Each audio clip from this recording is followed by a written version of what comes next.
Welcome back to the Pursuit of Yappiness podcast. I'm Michaela. Oh, well, you usually say hi. Anyways, I'm Daytona. And I'm Paige, and I'm back. She's back. And this is a podcast where we yap. And you listen. Yep. Anyway, yeah. So I gotta keep you on your toes. You gotta mix it up. I know. Usually say heyo or hi or something. So I was waiting for that. I'm sorry, I'm too hot. It threw me off. It's really hot in here, folks. It's humid, it's muggy, it's gross, it's disgusting. The bugs are out. I do have an air conditioner because I'm not a barbarian, but we have to turn it off when we're recording because it's too loud. Yeah. And because I'm here, they have to get really close on the couch for the one mic, Yeah. so I'm Nice and partially cozy. to blame. So, how are we, folks? Doing good. Getting ready to go on a trip. Yeah, that'll be fun. By the time this episode comes out, you'll be back. Yeah, and you that's can true. tell us all about it. Yeah, I'm not going on a trip, and it's fine. Not yet. Not yet. We will go on a trip. Yeah. I'm counting down the days, even though it's gonna be like a 4-day trip, Yeah. 2 of which are travel days, but it's still going to feel There's great. still days when you don't have to take care of children. Bingo. Days where the only booty I have to wipe is my own.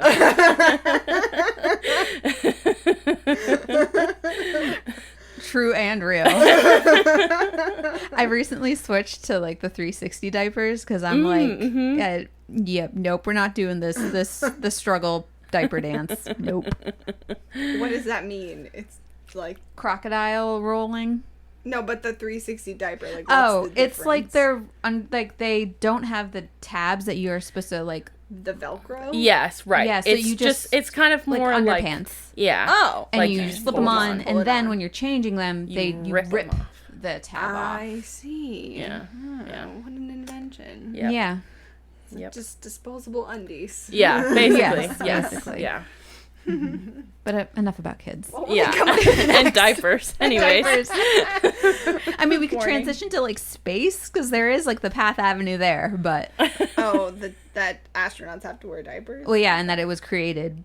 Diapers were created for astronauts. Oh, I don't think I knew that. Really? Yeah. Yep. Mm-hmm. I mean, people have always put diapers on babies, but not the disposable ones? Yeah, so they were the cloth diapers first, and then it was Okay. the moisture wicking that they needed to figure out because moisture in space Yeah. really, Not really good. bad. Right. And so they developed Interesting. diapers. It's interesting Wow. to me if moisture in space is that terrible that they always do the trick where like the water globs are floating around and they chomp them out of the air. Like, Yeah. if it's really that dangerous, why do they keep doing that? Well, probably because it's like controlled danger. Maybe. And it's cool. That's what makes it an even cooler trick is the added element of danger. Yeah, the camera goes off, and then they're like, "We gotta find. Is there any other motion? Any other water droplet?" Turn on the little vacuum hose. Yeah. Yeah. Uh-huh.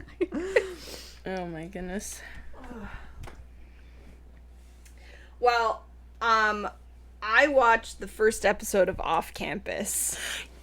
I wanted to watch it. I was gonna suggest that we watch it after we finish A4, but it's fine. Well, I will say Is it good? it's not good.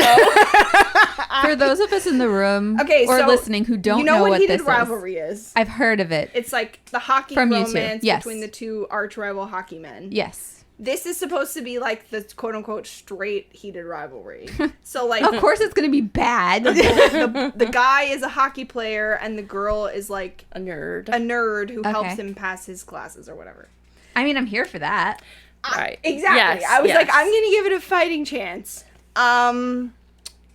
I just all of the dialogue feels so awkward. Like all of the acting is so bad. Oof. Plus, these are supposed to be college students, so 22 maximum.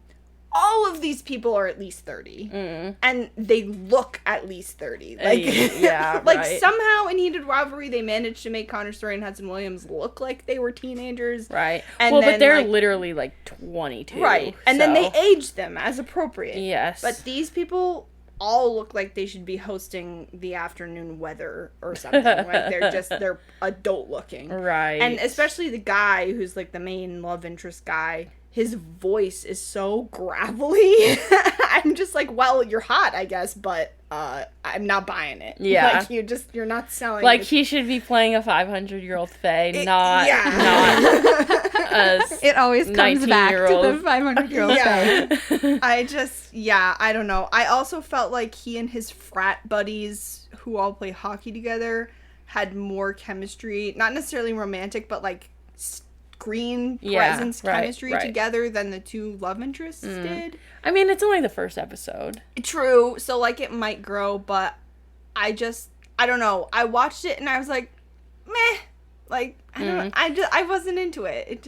I want to watch it. I think I'll give it a go. I mean, because like first watch of Heated Rivalry, I wasn't like, this is the best show. Like it was definitely like a slow burn. I think I also just need to stop comparing it to Heated Rivalry. I think that could be the issue too. Because Heated Rivalry is really good. Yeah. But I feel like the also show knows that they're doing a Heated Rivalry knockoff. Like some of the shots, I was like, okay, that's Ilya in the Vegas hotel room. Like it just looks like it kind of was There was even a woman, she wasn't playing one of the main characters, but one of the female actresses. I was like, you could win a Rose Landry lookalike contest. That's funny. So, I don't know if I'll go back to it or not, but Did it like feel like a Hallmark Sorta, kind of? yeah. Okay, yeah. Okay. Yeah. Like, just the way that all the vocabulary, the dialogue was very awkward. Or was it more like youthful? Like, was their demographic younger? Because, like, I remember Heated when I was... Rivalry is definitely more for adults. True. Okay. Yeah, I mean, I wouldn't say youthful in the sense that, like, in every other scene, they're having sex or drinking. Okay. Never mind So much drinking. I was like, when are you gonna let your liver recover and drink? Because it's some water? college. Yeah, right? but I mean, I'm assuming that that's, like, I what don't they know. want to show. Is he, the bad boy? no, He's like, not? He's supposed to be responsible. Like, there's a scene where he's like, oh, I have a 1 beer limit because we have a game tomorrow or whatever. He's supposed to be, like, the responsible hockey player, and he's just, like, not that smart, and that's why he can't pass his classes. But then in the next scene, he's, like, chugging shots. So I don't know. It was just odd to me. I mean, you also went to a Christian college. There were definitely people at college who were, like, getting sloshed every single day of the week. Yeah, I guess. But when I'm watching a show, I want there to be actual plot things happening, not just watching people get trashed Yeah. for an hour. Fair. Yeah, and also, I would say definitely, like, watch the second episode just because there's so much that they have to do to, like... Establish the vibes, the characters, the relationships, all It's that true. stuff. So It's also a fake dating thing where like Right. she has a crush on another guy and he's like, if you help me with pass my classes, I'll pretend to be your boyfriend to make this guy jealous. so they're not even pining. yet. No. So No. there's nothing. So of And- course they're not gonna have any chemistry at this Well, point. Yeah, but I'm not even talking about romantic chemistry. I just mean the actors on the screen, okay. like interacting in a normal human way. I will say, there are people going feral for the show, so I feel like Yeah, I've heard a lot of rave reviews about it. Right. Apparently, they handle sexual assault really well. Right. Obviously, I haven't gotten there yet, but Right. I might give it a chance just to see that. Yeah. That everybody is like, excited that they did a good job. A friend of mine who really likes it said that apparently the main the female main character sings. I don't know if she sings in the show. She's a music major, Okay. so probably. Well, apparently our voices are similar, according to my friend. Oh. So I kind of want to watch it solely for that. Alternate because I'll be universe where you could have been this actress. So I'll be curious to see what her voice sounds like. But anyway. Yeah. I'm fine to not watch any more of it, and then I can rewatch the first episode and we can watch it together. Perfect. Because I was like, what are we gonna... 911 is... Apparently on hold Indefinitely. I don't know. Indefinitely? I haven't seen any release like. Yeah, or like it was They haven't renewed canceled for it or anything, right, but but I I haven't haven't- seen yeah. anything about it. But anyway, yeah. What have you been watching, Paige? Anything good? Making my way through. Shoot, what's it called? It's the one that has like a bunch of nerds and Big Bang Theory. Okay. Because there's a lot of like TV shows that I never watched. Like just growing up in like, you know, the Christian household and right. whatnot. Right. I didn't watch Friends until college. Yeah. Yeah. So I'm watching that. Do you like it? I like it. I like it more as like a when we're exhausted at the end of the night and we just want to like have a bowl of ice cream and watch something and kill an hour until we can go to bed kind of thing because it's too early. Right. So I like it. It you know, it makes me laugh. It's great to like fold laundry too. The laugh track really bothered me on that show. I felt it was very aggressive. Yeah. But yeah, no, I haven't watched anything recently that's like really captivated me. Like I used to be like 10 years ago, like obsessed with like Korean dramas and I loved them for like the romance plot line and all that different stuff. Oh wait, no, there is a show that I love it. It's so great, but you've been watching sports stuff. Chad Powers. Never heard of this. it. Okay, so it's this like guy who is a college football star, but he has like a bad name for himself, and he like ruins his career. Okay. And then another, and so then another, he tries out for another team, but he puts on like facial prosthetics so that he doesn't look like himself, so that he can play. And he gets in. But it's like, so it's like she's the man. Yes. But he is still a man. Yes. And he likes the coach's daughter, who is also a coach on the team. And he's very odd. Very, very odd. Like it kind of toes the line, I would say. Like, you know how nowadays, like there's a lot of like politically correctness and you like a lot of comedy, like you can't do certain things. Right. It kind of toes a line here and there, which to me is refreshing. You know, so I really like that one, and they're going to do another season. So It's very along your niche that you like of like people in disguise dressing up as other people. 100%. Like, mistaken identity. It's very Shakespearean. Yes. Yes. I love She's the Man. So She's the Man is great. I love that movie so much. I'm not a big Channing Tatum fan, but I like him in that movie.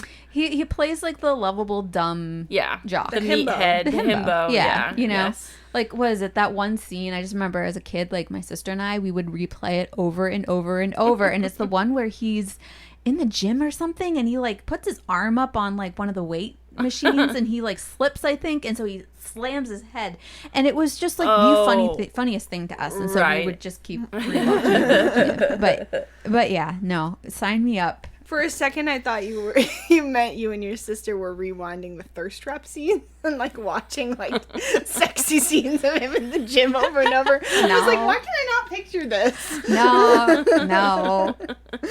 Too much muscle is gross, in my opinion. I agree. And I also there's a certain thing is too much. Yeah. I refuse to find sweatiness hot. Like I can't do it. Glistening. I don't know. I have to think about that one. I think I don't. That was the original reason why I wasn't so sure about Heated Rivalry, because in the first couple of episodes there's a lot of like slow motion panning over sweaty bodies, and I was just like, ew. So you must hate like those like Gatorade commercials where it was just like the sweat dripping, but it was colored as the different drink colors. Sensory nightmare. Yeah. Yeah. There was a lot of that in the first episode of Off Campus too, like sweaty hockey men. Sweaty. I was just like, this room must stink. Well, yeah, that's the thing. It's like, obviously, when you're watching it on screen, you're not getting the full The olfactory sensory experience. Hockey pads, any pad reek, but like, Yeah. I think that in fantasy books too, where it's like, you're in the war encampment and like... or even when they wake up and they make out, and I'm like, no, I would literally be like, hold on, I'm gonna go brush my teeth and then come back to bed. I'm like, I'm not about this life. Yeah, Yes. Personal hygiene is a priority. Yeah. Yes. Or just like, I don't know. That makes me think about like just in the olden days before showers were like a real thing. Yeah. Like, and you like bath day was 2 weeks away or whatever. I'm just like, things would have been getting real musty. And on top of that, when it was bath day, like what was it? They'd fill it, and then it would like the husband, and then the or whatever, and there's then all the children, and so that's where the phrase "don't throw the baby out with the bathwater" was, because the bathwater was so black gosh, that it was like, oh, like don't forget there's a baby in there. Like even though you can't see them, which is crazy obviously, but that's where that came from. Gross. Like the bathwater was so disgusting by the time the children took a bath that I think at that point I would just go dunk my baby in the river. I know. Yeah.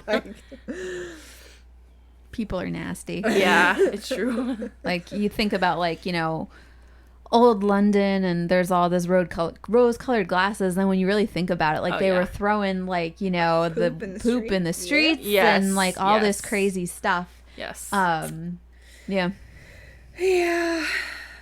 I saw a very interesting article about Venice, the Austrian Pavilion. Sorry. It's called Venezia Biennale, but it's the Austrian Pavilion. I was like trying to figure this out. I don't know why, because Venice is in Italy, not Austria. But it's like an performance art protest thing. Okay. And so I saw, originally it came up on my Facebook Reels, it is a giant, you know, inside a bell, like the Liberty Bell. I had to Google what it was called. The clapper, the metal thing that's inside that like makes the bell ring. For this protest, the image that I saw that made me dig into this, because I was like, what the heck is going on?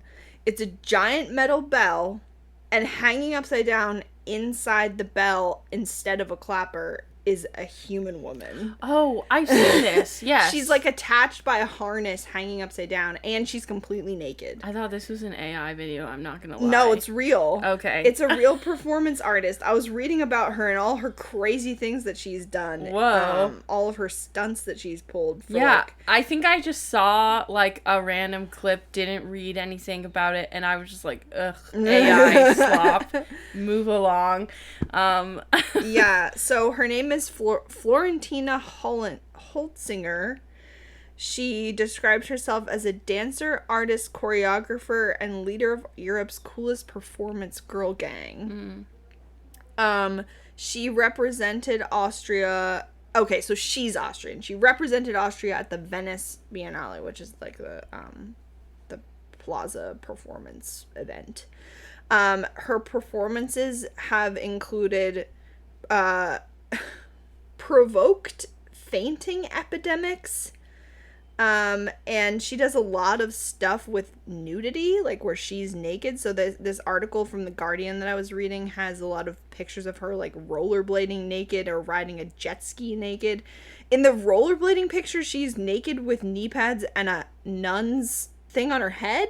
A habit? But or is not that the whole thing? Yeah, I don't know. It's not the full outfit. It's just the head covering, and rollerblades, and she's like skating naked. That would scare me. Yeah, if you fell, you'd be screwed. Let alone like being naked.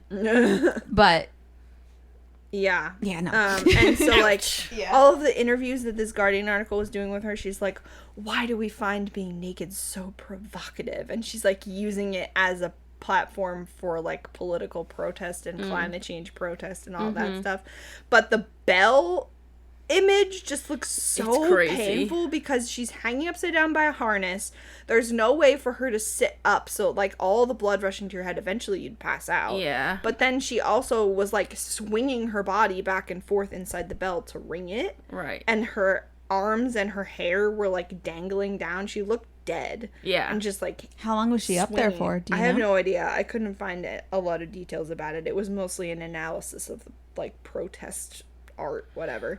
Does it say what she's protesting specifically with this piece? It said climate change. Okay. I couldn't find any, like, particulars about what.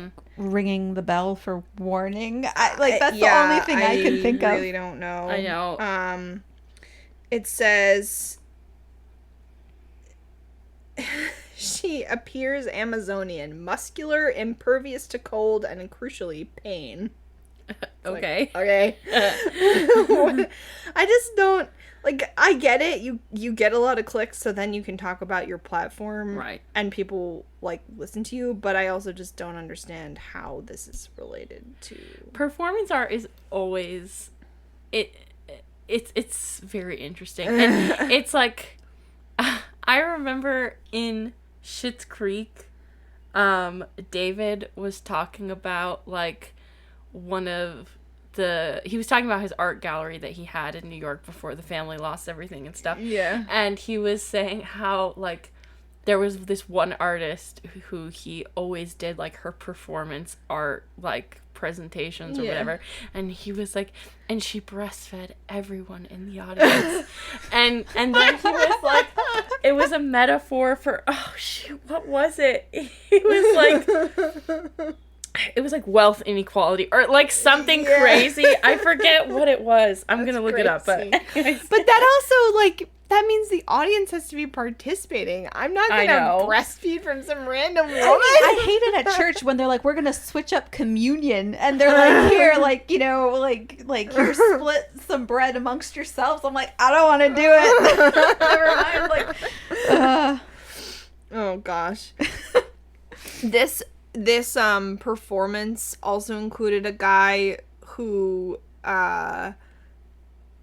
he was protesting how the Austrian pavilion always smells like a toilet because people will just like pee everywhere.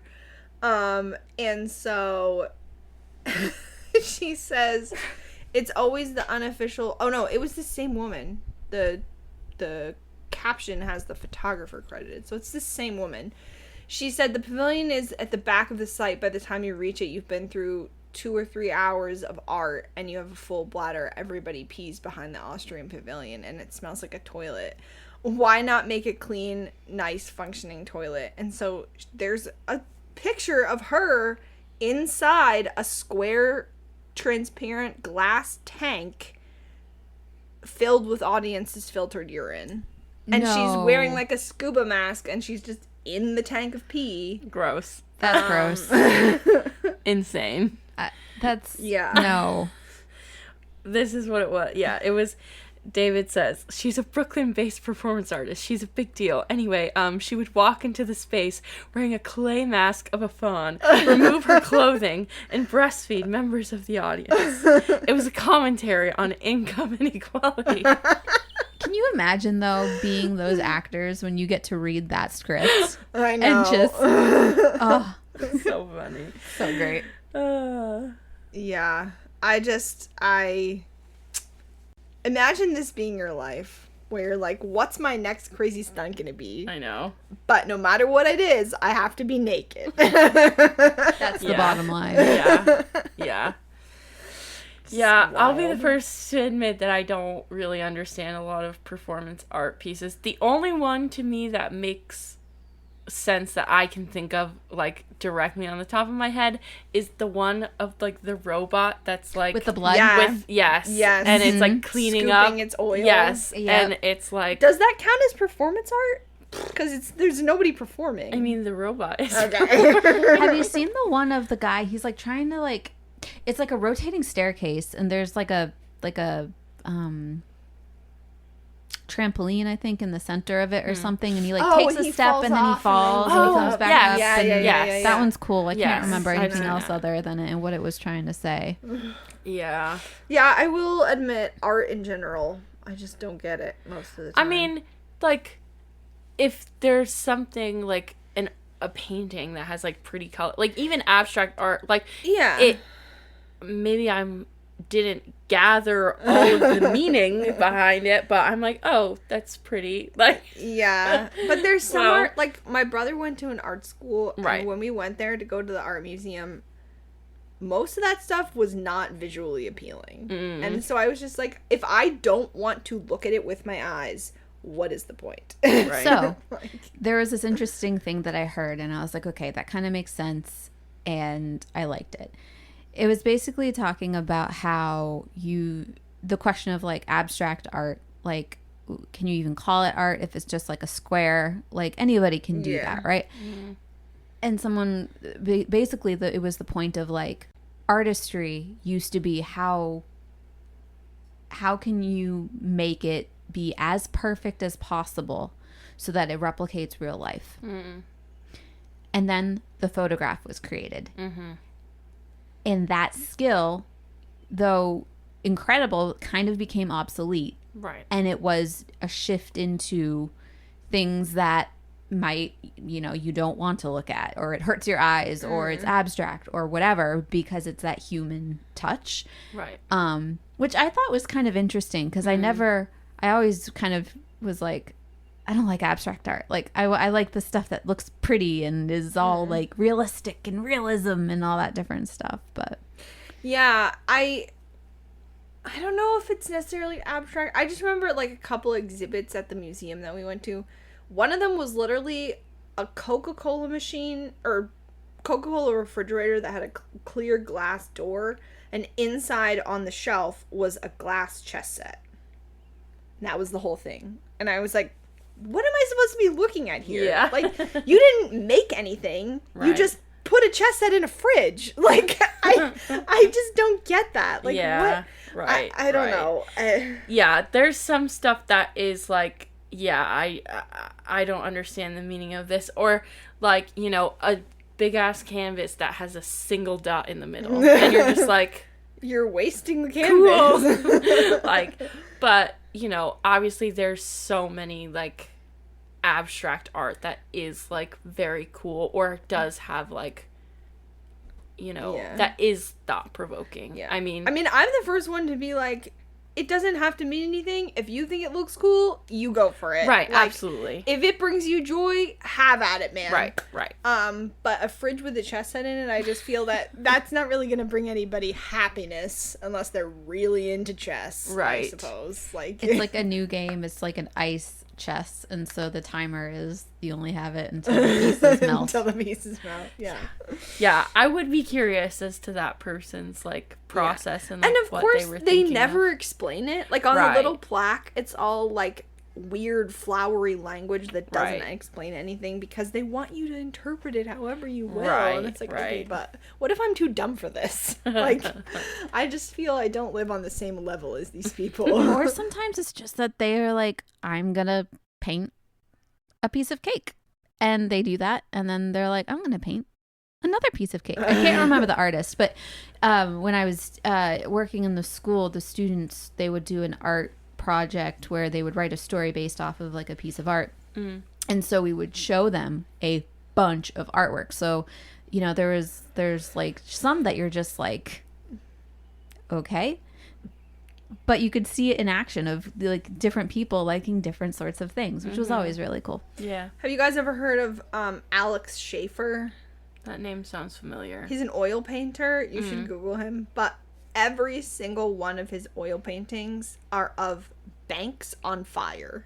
What? Okay. So it's like a building that says Chase Bank on the front, and it's just in flames. Like, that's his entire, like, repertoire is just that. That's funny. There's Bank of America, there's like, all the major banks. He just paints them on fire. Wow. For some reason. And there was, like, this article says one of his paintings sold for $25,000. Like, he just got really famous doing this. And that's the crazy thing, too, is, like, art, like, the price of art is crazy. And I think that, like, once an artist becomes famous, then their art is worth so much more, and I think that's stupid. Like, yeah. And it's... Because after they're famous, I mean, it's true with any famous person, not just artists, but, like, once they're famous, their stuff is expensive just because they're famous, not because the stuff is actually good. Precisely. Yeah. Which I feel is messed up. I mean, like, Taylor Swift could sneeze in a tissue, somebody could pick it up and sell it for $1 billion, you know? It's also like, just gross and weird. Very disgusting. But, like, yeah. Or, like, I don't know, there was somebody who was, like, selling their own bathwater. I'm sure there's multiple. I was going to people bring it who up. have I'm done glad that. you did so that I didn't have to. Yeah, no. Yeah. Like, and that's disgusting. Like, and... But there are weird people out there who buy that sort of thing. Yeah, we all need to go to therapy. Yeah. But yeah, at a certain point, it's like, if the next song or album that Taylor Swift released was like objectively not good musically, would people admit it, or would they just be going feral because it was from Taylor Swift? Like, I mean, I think it depends on the type of fan that someone is, because it's like, you know, there's definitely stuff of hers that I don't like, and I'll say that I'm like, I wasn't a big fan of this. And so it's like, I guess there are people who, whoever it is, whether it be Taylor Swift or whoever, if there's a piece of media or something that person did and they're just obsessed with it no matter what because of who it was, you know. Yeah, I don't know. I just, whenever I would visit my brother at art school, I would look around and be like, am I being punked? Like, is this a joke? I just felt like I did not belong there. Yeah. That's a cool segue into a cool quote that I found about beauty. So this is John Eldridge is the person who the quote came from. I had to like do some digging because of course there was no credit on the screenshot that I found. Who is he? He's an author. Eldridge Blast. Yeah, he's an American author. So he has some books, but the quote says, "We yearn to linger, to experience it all our days. Sometimes the beauty is so deep it pierces us with longing. For what?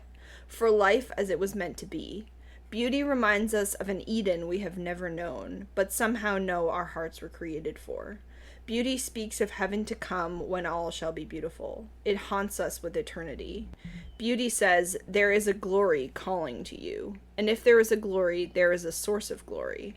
What great goodness could have possibly created this? What generosity gave us this to behold? Beauty draws us to God." I like that. Yeah. I thought it was neat. But a fridge with chess in it doesn't really inspire me to question where this beauty is coming from. Yeah. It's just, what's this? Something. It's like a phrase, something for different folks. Different strokes for different folks. Yeah. Maybe that's not the right. Let's scratch that one. I was like, oh, it's something. No, I mean, it's like to each his own is what Yeah, to each his own. Yes, just not creepy. It wasn't your cup of tea. Yeah. It didn't float your boat. Is there a way to say this that's not a metaphor or an idiom of some kind? I don't know. It wasn't for you. Yeah, it wasn't for me. I didn't understand it. Oh, man. So. Yes, tell us about Legos. Okay. Or tell us about whatever you would like to tell us It's about. Legos. Okay. It's Legos. So this has been like 2 weeks, okay, that I have been following this story. Okay. Okay. It started off as like a little thing, and then now the last I checked, I think news stations are starting to pick it up. Whoa. Yeah. So Legos. Everybody knows Legos, right? Okay. Love Legos. Legos are great. So I'm going to try to do my best to keep this organized, but we shall see. So how I'll do it basically with how I found out about it, and I'll just kind of go that way because I think that'll kind of help. So, there is this guy. He is a YouTuber. His name is Reckless Ben. Okay. And he was contacted by a man, Brian Manzel. Now, Brian had brought his father's Legos, a Star Wars collection worth $200,000. So it is like claimed to be like the world's most like expensive Lego sets. And the Manzells, it was his father's collection, who he had been saving it for his entire life, and I think he wanted to like sell it to give the money to his grandkids to pay for college. So they went to an extremely reputable business called Bricks and Minifigs. Okay. And it's we have one of those near us. We do, right? Yeah. And so he gave them the Legos, and it's a consignment. Contracts were signed, and basically he owns the rights to the Legos. So the original owner still owes these Legos, even if they're in the store. And the store gets a percentage of the sale for hosting them, essentially. Right. Well, there was a change of guard. The ownership of the store shifted. And it went into a he said, she said, where the new owners were like, what are you talking about? Like, we're not giving you these back. Like, they were not giving $200,000 worth of Legos back. And they were like, talk to, not HR, what's the up above? Corporate. Go talk to corporate. And corporate's like, go talk to the store itself. So it was this back and forth, and basically eventually corporate was like, hey, listen, we can bring this to court if you would like, but you're going to spend more money in lawyers and legal fees than the collection is worth. So they're just this big company that's just throwing their weight around. So the YouTuber Reckless Ben, he gets a hold of this story because Brian Manzell like contacts him. And he starts to do his own digging. He is kind of a vigilante where he uses like law loopholes for good. Leverage. Yeah. The TV show? Yeah. I got that reference. But it gets crazy. Now, I don't agree with some of the tactics that he uses. But it has escalated to the point where the police have been involved. I'll just read what like the this says online. His documentary style investigations into a local resale chain led to lawsuits, multiple arrests, a gag order, and him reportedly fleeing to Mexico amid escalating legal battles. The YouTuber? Because he did so much, like, thinking that they got so mad they were gonna, like... Yes. So basically they were trying to cover their butts, and we're constantly just like, you need to get out of the store, we're gonna call the cops. So he got a restraining order or a trespass, so he couldn't go on. So then he'd get like other people to go for him, and then he was able to get the number of the store owner through like, you know, one of the kids who worked at the store. And so he calls, and you know, but it's just this like back and forth close to harassment. It's very close to harassment. Yeah. And the way that he formats his video is very much they have the Legos. Just give the Legos back. Why are you holding on to these? Like, if they're not yours. Right. Right? So he's definitely thinking he's doing the right thing. And it gets so messy now that I'm just like, I don't know what to think anymore. I think that they belong to the rightful owner. But I think there's just weird business stuff that happened as well. Because I've worked at a small independent-owned business. And... the Bricks and Minifigs, it's like a corporation thing, so it's like McDonald's where like they basically franchise out. And let me tell you, there was a proper way to do things. People did not do the proper way of doing things, and the bookkeeping would become a mess and all that different stuff. So all of that to say, now different YouTubers are picking it up like legal for like First Amendment rights and stuff, because it's like freedom of speech and like all these different things where he goes through the law. Like there's this one point where he actually serves them in small claims court, and they fail to show up because they think that he's just joking. So if you don't show up, you owe the money. Right. So they shut down the store so that they can't get the money from them. And so then he has to go and find them so he can serve the papers. And the big part of the story that I haven't mentioned is the cops. The cops, every single step of the way, are not helping him at all. Is not helping the Manzels. They aren't helping. And they all, there's like a weird, it's in Utah. There's a weird connection with the Mormon church. So of course there is. There's a lot of like, okay, are the cops kind of in on this, or are they just incompetent? But why? Like Poor the cop, Kano Los literally, knows. Yeah. he goes. So the kid, Reckless Ben, he goes with the papers to serve, and he has, I forget what they call it, but it's the person who is like a official like server of the paper. Yeah. And so they get the cops called on them, and they're like, we're just here to give these papers. Like, we're doing it by the law. How else are we supposed to do this? Right. And then the cop goes, well, can I give it to him? And Reckless Ben's like, yeah, sure, no problem. Like, go, here you go. Cop goes, he comes back. He doesn't want them. And they're like, that's not how that works. you, like, all you have to do is like, you've been served, and like drop it on the floor. And then that is that. Yeah. Additionally, so many of the body cam footage of the police officers, the audio's wiped. What the heck? And This then is a really big conspiracy theory for some Legos. I know. and then people went online, I don't know how, but they were leaked. They leaked the unredacted audio clips.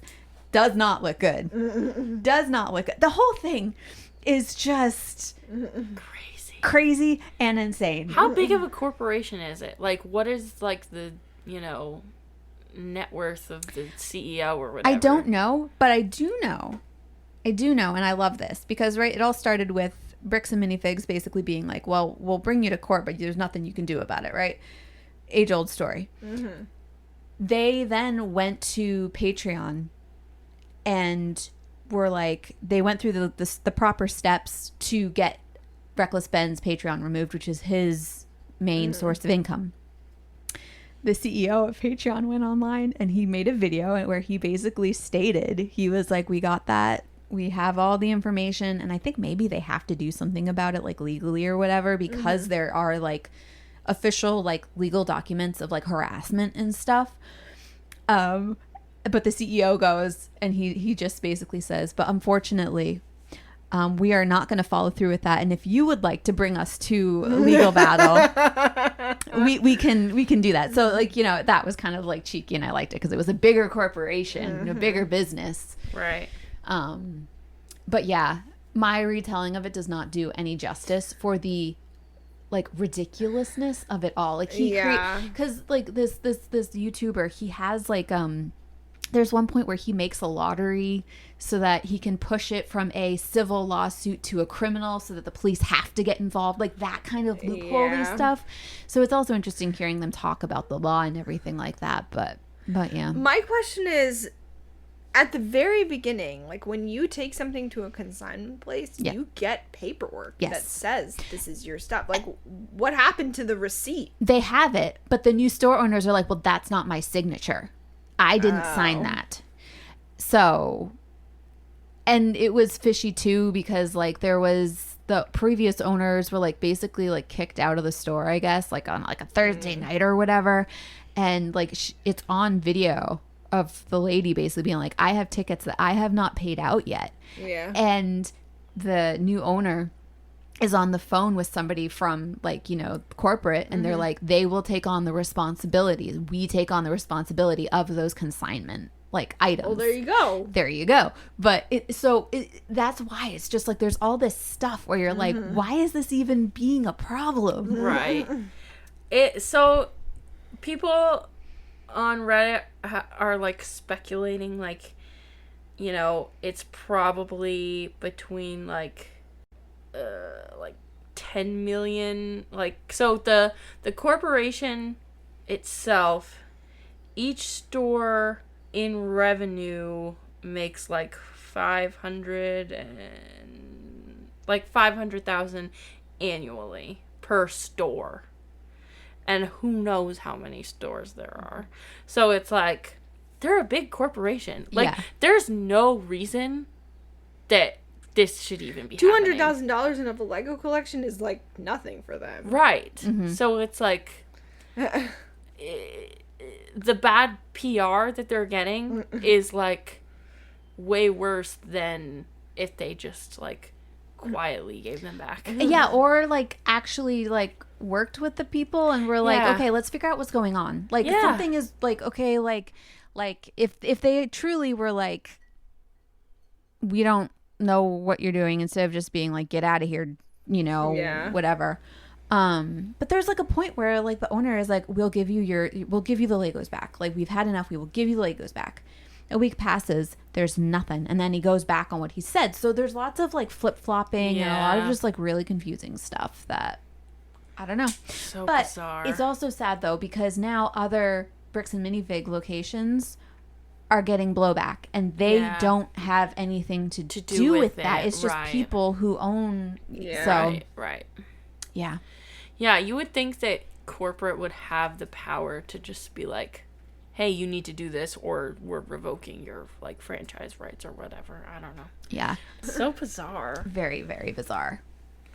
And it kept being like every day there was something new. Right. Like it was funny because like I'd like, you know, I wake up, I get my daughter ready and, you know, feed her, and then I'll get my breakfast, and I'd be like, okay, let's see what people are saying online about it. Like, you know, and just like put the video on. The latest drama. Something to follow. Yeah. No, it's always fun. That's kind of nice, is like a fun little drama to follow that's not like the end of the world. Yeah. Right, yeah. It has, that's what I like, mean. the It's stakes like, are very low. Yeah. Yeah. Nothing bad is going to happen to anyone you love. Like, The other thing I'm following, which I will just say this sentence and then we can move on because neither of you are going to care, whatever. But maybe you'll have a listener that'll be like, oh, the Browns, the football team. Oh. Yeah, they traded their like lifetime player, really good, Myles Garrett.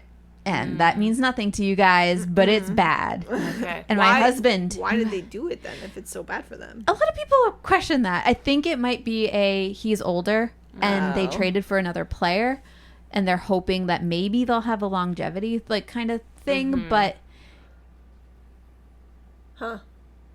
it's kind of like trading Tom Brady. I'll say it like that for you guys. It's not quite, but like just so you get it. But anyways, that's the 1 minute spiel. It's kind of like when the Miami Heat traded, well, no, I can't remember. Jake will be like, but it's fine. Shout out to Jake. Sorry that happened to your team. All I can think is Jaylen Brown, but he plays for the Celtics, so I just cannot remember this man's name. Anyway. Basketball man. Yeah, I was like, the only basketball man name that's coming to mind right now. That's not like, you know, Michael Jordan or Kobe Bryant or LeBron James, Shaquille O'Neal, whatever.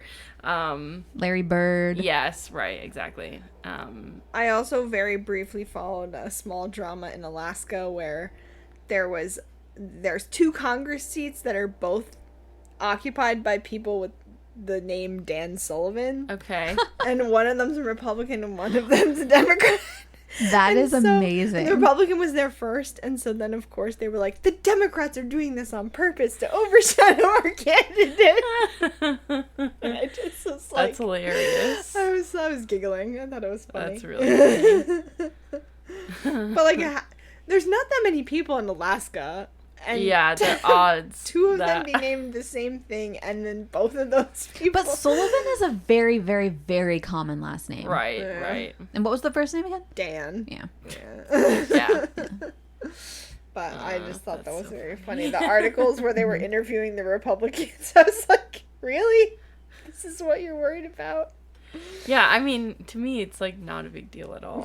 Like, no, but I'm wondering if maybe it's because traditionally people who support Republicans are not as well read, and so maybe they're worried that when they go to the ballot they'll accidentally do the wrong dance. Oh my gosh. Yeah. But you'd have to have really low faith in your constituents to worry about something like that, so that's concerning on its own. I mean, Donald Trump said he loves the uneducated, so Yeah. It's generally... It's a Maybe- common theme. Maybe it's just an ego thing. Like, people who go into politics want everybody to be thinking about them and them everyone only. knows my name. I And don't it's know. like, well, it's also the name of this other guy.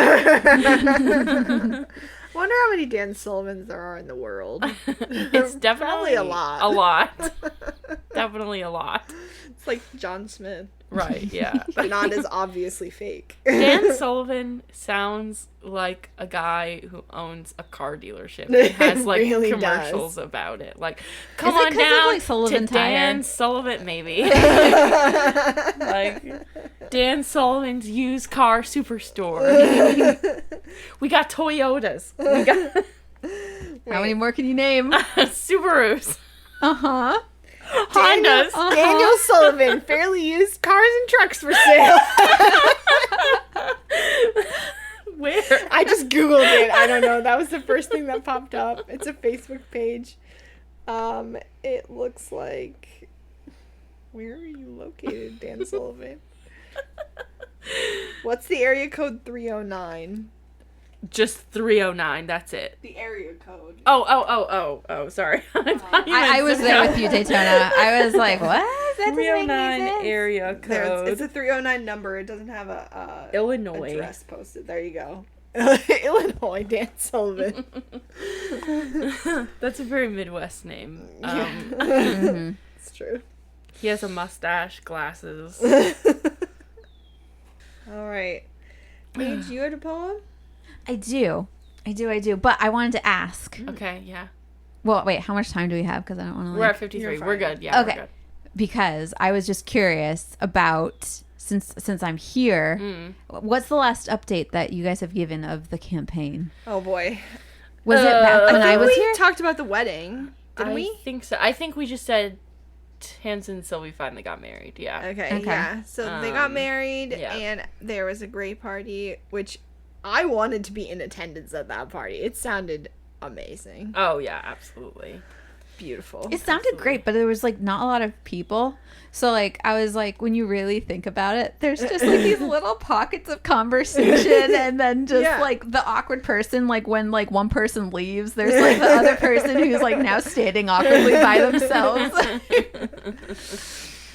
It's fine. That's okay. I'd rather that than a massive, Shebang. yeah. Yeah. But anyways, Anyway. so there was some forward, I don't know if forward progression is the right word for Clea. And I mean- at the beginning, at the end of the wedding, Yes. there was forward progression. Clea. Do you say Clea or Clea? We say Clea. Clea. Clea, okay. Yeah. So between Clea and Leora.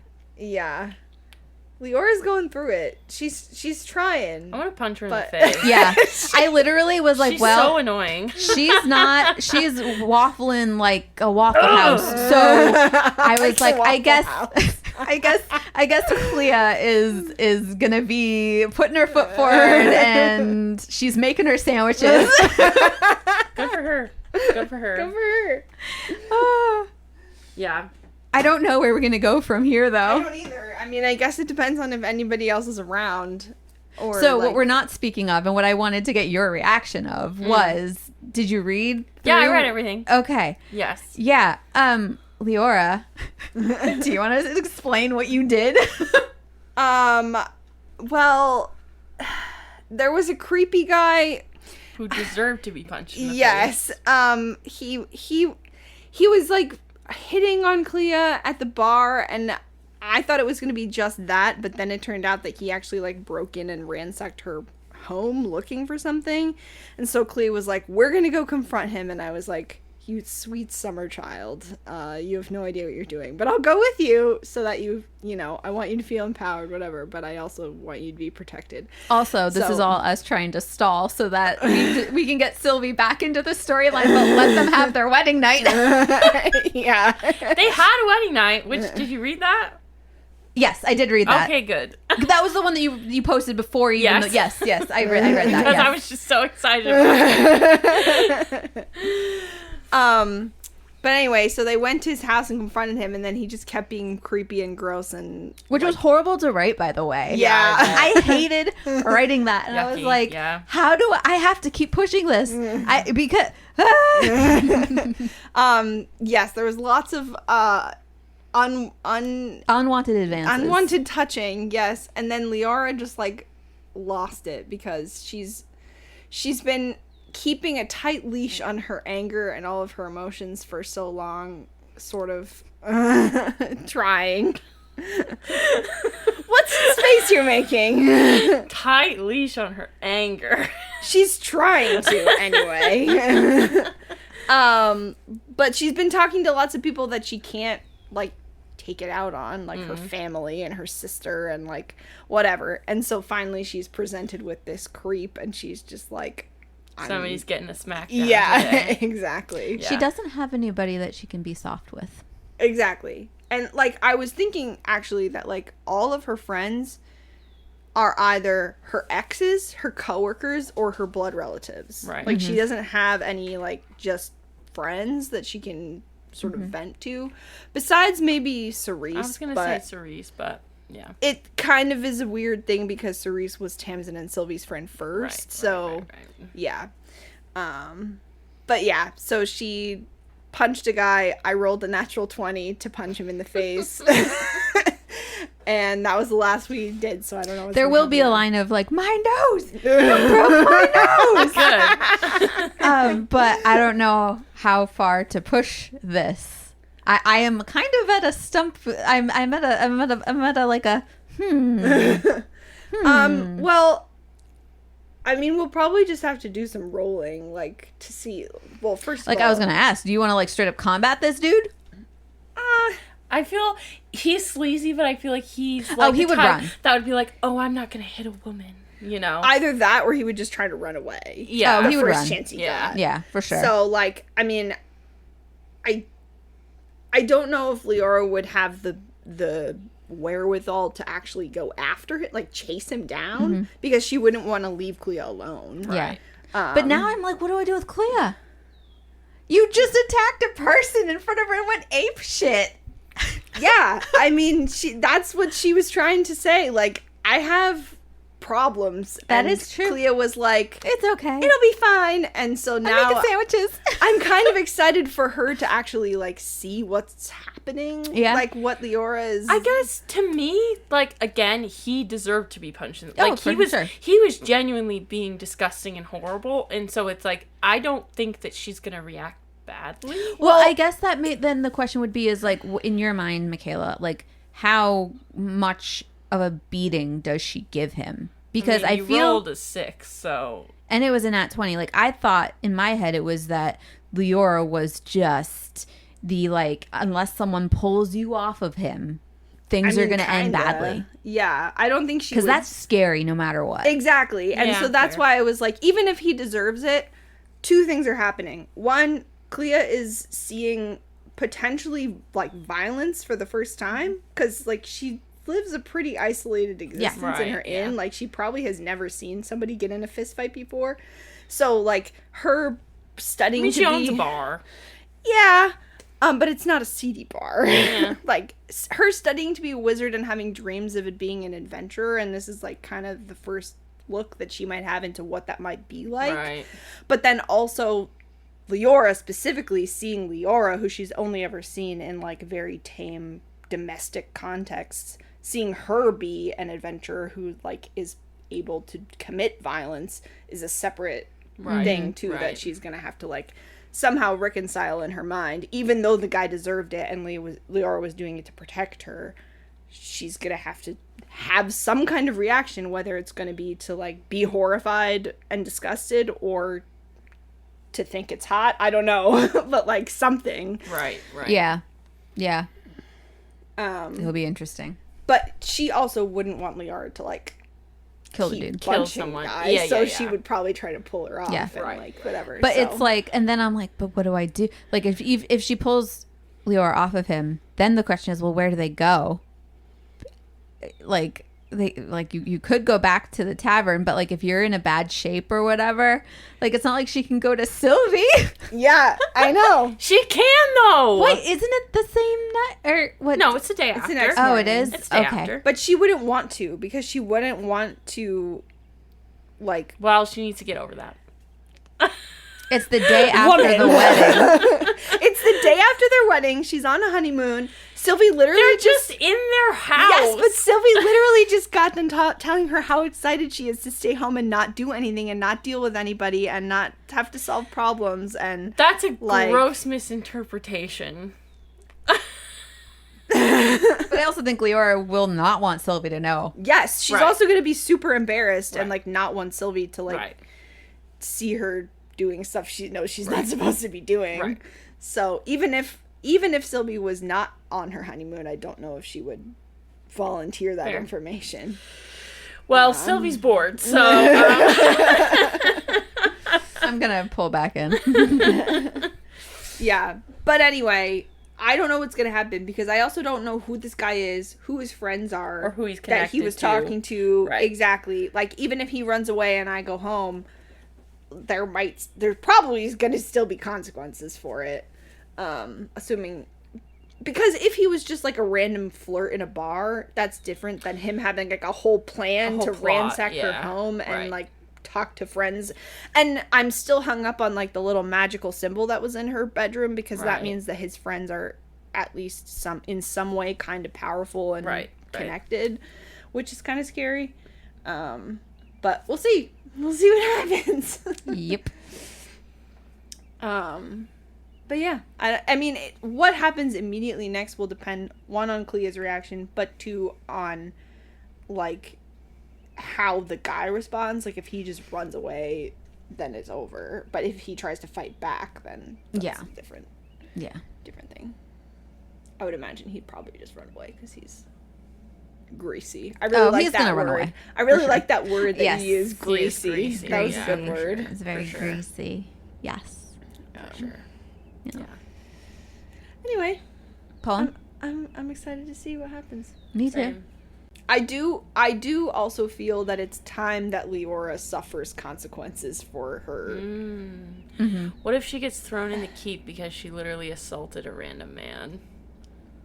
I mean, It is a way to It's kill possible. time until Risha gets back to you guys. And then Sylvie and Tamsin have to bail her out.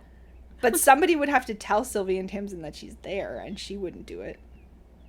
Cleo would have to go tell them. But the only way that would happen, that she would end up in the keep, was if Darren, the greasy dude, involved the guard. Right.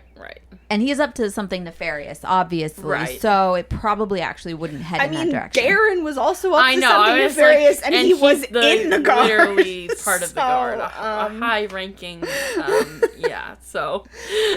yeah, I don't know. I feel like he could, like, depending on the type of greasy that he is, he could feel that he's above reproach Correct. I enough was like, to there's not get in trouble. Some of the greasiest people are like, yeah, hey, Yeah. officer, That's very like, true. you know, yeah, I do have options. yeah, you got options.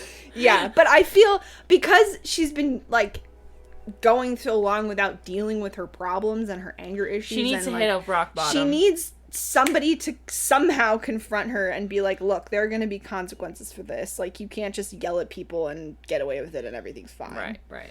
So, I don't feel like that's Clea though. no. No. I'm talking about, like, if she went to jail. Yeah, no, absolutely not. No, No. she's a sweet summer child. I don't. Yeah, no. Honestly, I think her reaction would be fear. Which is another hurdle that needs to be overcome. Why do you do this to yourself? I'm not doing it to me, I'm doing it to her. And it's delicious. as long as you think that. Yeah.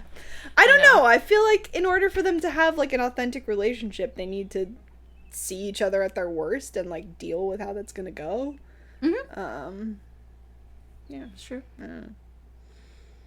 It's like really early in the quote unquote relationship for that to be happening, though. Well, that's the only way to move things along. Well, but anyways, we're running out of time. We're putting a pin on this and speaking about it off mic because I have thoughts. Anyways, poem? Sure. Okay. This one's a little academic, but anyways.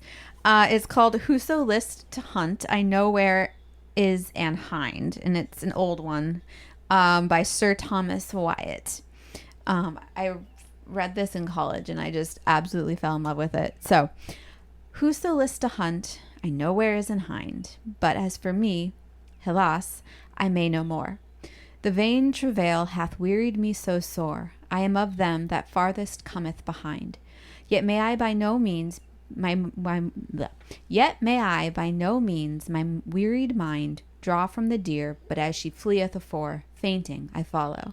I leave off, therefore, scythens in a net, I seek to hold the wind. Who list her hunt, I put him out of doubt, as well as I may spend his time in vain. Engraven with diamonds in letters plain, there is written, her fair neck round about, Noli me tangere, for Caesar's I am, and wild for to hold, though I seem tame. That's a lot of fancy Can you interpret info, that for me? and I will definitely interpret it. So basically, it's this guy, and he's like in love with this woman, and he basically just doesn't think that he has any chance with her for multiple reasons. One of them is that there are a lot of other suitors, and he's like the farthest behind all of them. Okay. But it also kind of it's that interesting like historical version of like womanhood that is like romantic if you can forget like the historical aspect of things, because it's like it's saying that she's like a deer, right? So they're hunting a deer kind of thing, but it's the chase. That at least that's kind of how I interpret it. And so, you know, she's running off and they're all chasing after her. And like, but it's like helpless, because it's like a scythens in a net, I seek to hold the wind. So like you can't hold the wind in the net, and he can't hold on to her. Right. And then the last part, engraven with diamonds and letters plain. So like basically like a necklace, and the whole part where it says, Noli me tangere, for Caesar's I am, and wild for to hold, though I seem tame. Caesar had his own like forest that was filled with deer, and you could not hunt those deers by like penalty of death, essentially. And so basically he's also saying that this woman might also possibly be somebody else's, possibly. And so even though he's like in love with her, he can't do anything about it. That even though she's like she's unattainable and wild, even though she appears to be tame in the confines of everything. I don't know, I just always liked it. I liked that like if you dig into the poem a little bit, like you start to uncover Yeah. It things. takes a little bit of work. It takes a little bit of work, but once you kind of unlock it, yeah. And I love the imagery. Yeah, the imagery is very nice. That's my poem. Cool. If I can stop this cat from trying to rub on the microphone for 2 seconds. Okay. This one it was posted with a little bit of context. There was a teacher, Kate Clancy, who taught English in Afghanistan. She wrote, Nada lives in Afghanistan and is 11. School has stopped for her as it has for all girls, but she is educating herself online, mostly in English. She comes to my poetry class. She has grand plans. And the poem is by Nida, age 11. It's called Fairy. I want to be a fairy, not Nada with a tired body, Nada the quiet child who learns to fold her hands. I want to glitter without reason, to vanish when I want. A fairy doesn't tidy her wings or worry about her smile. She sings to moss. She sleeps in the petals of flowers that have never known sorrow. No chores, no silence, no apologies, no fear, no lie. The world has 1,000 rules, but I will live by moonlight and mushroom rings. Don't come knocking with your iron and your grief. Don't bring me shoes or soup or stories. I won't be on the windowsill waiting. I'll be flying where no name matters. I'll shimmer in the air and be missed only by the wind. I'll disappear as if I had never existed. You'll hear my wings rustling and nothing else. Wow, I love that. Yeah, I loved that as well. I loved it so much that I was like, did an 11-year-old really I know. write this? I know. Yep. Wow. That's amazing. Yeah, that was pretty That's cool. great. And just knowing the context, like, Yes. makes it really, it's like beautiful and devastating. Uh-huh. Exactly. Wow. But That's so good. shout out to Nada. Yeah. Wow. Well, we'll catch you next time. Thank you, Paige, for joining us. Thank you Yeah. for having It was me lovely, again. as always. And yeah, you know where to find us on Instagram at yappinesspod. Send us an email, yappinesspod@gmail.com. And okay, bye. Bye. Bye-bye.